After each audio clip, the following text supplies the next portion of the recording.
Lego games, we all love them. I mean, who didn't love getting back from school, smacking on that PS2, playing some Lego Star Wars? All I do now is come home, smack myself and cry. Lego has managed to stick to the same kind of formula of games for almost half a decade now, from the first Lego Star Wars game in 2005 to the latest one coming out, which is some Batman one. There's just too many. Feels like there's been hundreds and hundreds of Lego games in between.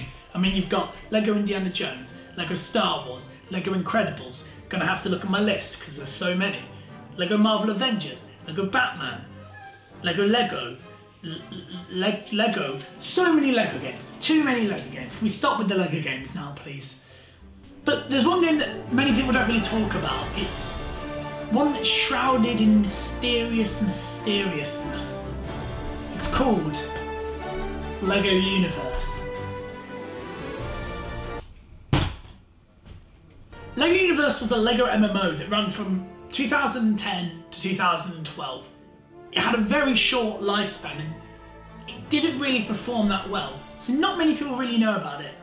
This was one of my favourite games as a kid and I was so excited to get it from just watching the advert on the TV. I mean, the advert basically screamed, "Hi, 9-year-old kid, do you like Lego? You like Lego. And you like RuneScape and other MMOs? Oh, well, you're gonna love this. Give us all your money." And that's exactly what I did.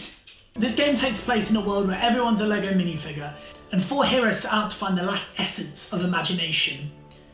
After finding this essence, an evil tycoon owner takes it and turns it into a dark energy, splitting this world into thousands of other worlds. You know, just normal Lego shit.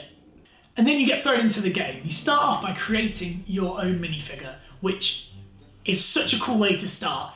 As a kid, everyone wanted to have their own Lego minifigure. And it's easy now, go into a Lego store and be able to create your own. But back then, we didn't have that. So being able to create a Lego minifigure that not only looked like you, but became this big hero throughout the story, that just blew my mind as a kid. It was so cool. After making your minifig, you then get chucked straight into the tutorial level. Now, the mechanics of this game are very similar to most MMOs around the time. You know, you've got your standard attack, which is on click or 1, and as you do more quests, you level up and get more powerful attacks that then go into your hotbar at the bottom. These quests ranged from anything from your standard, go get me something because I'm an NPC and I can't walk, to kill a certain amount of people. But the different quests were the building ones. And this is where this game was a bit different from other MMOs. Building was a huge part in this game, obviously as it being a Lego game, but there wasn't just your standard dancing blocks to build something, to get some stairs so Jar Jar can jump slightly higher than everyone else to get onto a bit to get a mini kit. No, this was you collecting smaller already built chunks of items such as rockets, catapults, cannons, which would then function to help you through the level. And this is how you build your rocket. Your rocket is your main tool to get around this fractured world onto different islands, to do different quests, to do different things. And you start off by flying to your own island. I always thought this was a bit of a weird way for the game to start, as you're not flying to a hub world, you're flying to your own island. And after fighting a load of enemies on the island, you then have free reign to build whatever you want. This is your home space. This is your Club Penguin igloo, your Moshi Monsters house, your Minecraft cobblestone base. This is where you could create anything you want. And this was brilliant because not only did you have a quest line that you could follow, but you also had a creative space for more creative players to either place bricks one by one or place bits of already complete sets to make whatever they want. From this, you got amazing creations and dicks. Lots of dicks. So many dicks. People just made Lego penis after Lego penis. But we'll get back to that. Finally, after being shown your home and learning a couple of the building mechanics, you then get into your rocket and you get sent to Nimbus Square. Nimbus Square? God, I do not remember the names in this. You then get sent to Nimbus Station. This acts as the hub world of the game. This is where you get quests from NPCs and you meet friends and other players. This is also where the 4 factions are.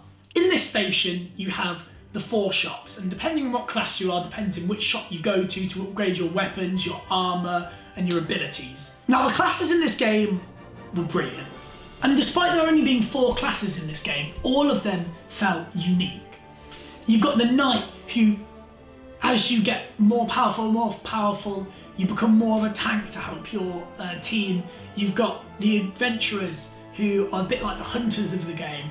You've got the Ninjas, who are literally Ninjago in the game. And as someone who, you know, was a kid when Ninjago was around, you can do Ninjago spins. It was awesome. But the best class was, of course, the Builders. The Builders were such a different class because they don't really relate to any other class in any other MMO.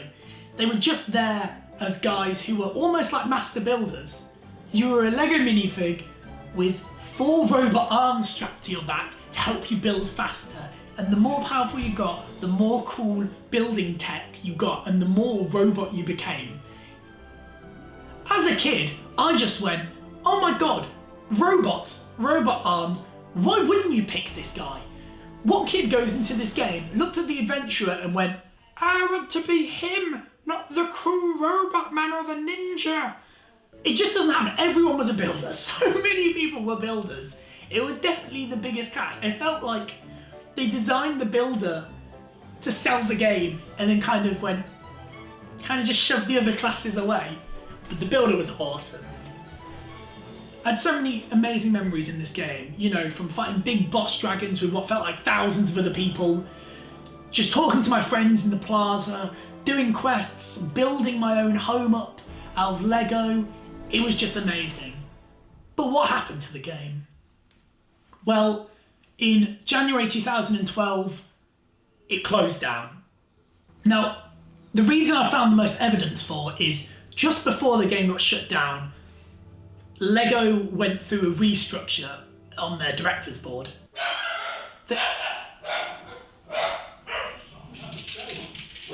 During this restructure, they changed every single director on the directors board, including the head honcho. He looked at the reports and saw that Lego Universe wasn't as successful as it could have been, considering the amount of money that was put into it, and axed it. And that was it.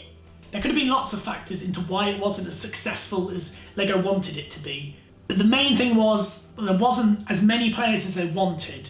As well as this though, there's a great story that I came across about a certain penis detection software. Now, like I said before, lots of penises. If you've been given something to build or draw, someone's always going to draw or build a penis. They put something into their game that detected if a penis was being built and then disallowed it or destroyed it. However, this cost them a lot of money apparently. And because this cost so much money, they lost a lot of money in just trying to stop penises being made. So I always like to say it went down because of penis detection softwares, but that's not entirely true. But that was it. One simple decision killing a game that me and many millions of other people loved. And as an 11-year-old kid who'd never had a game shut down in them before, it felt really strange. I felt like I'd lost a game that I loved and played every day. And that was it. I was straight on the forums with everyone else trying to figure out a way to get this back. So what's happening now? Well, it's almost 8 years since Lego Universe has shut down, and from what I can find, there is a fan project being made to try and bring it back. It's called Dark Flame. So far, it looks brilliant. It looks exactly like the original game. They're currently in alpha testing. Unfortunately, it's not done yet, but maybe one day we'll have Lego Universe back. Mainly so I can just build a penis in it.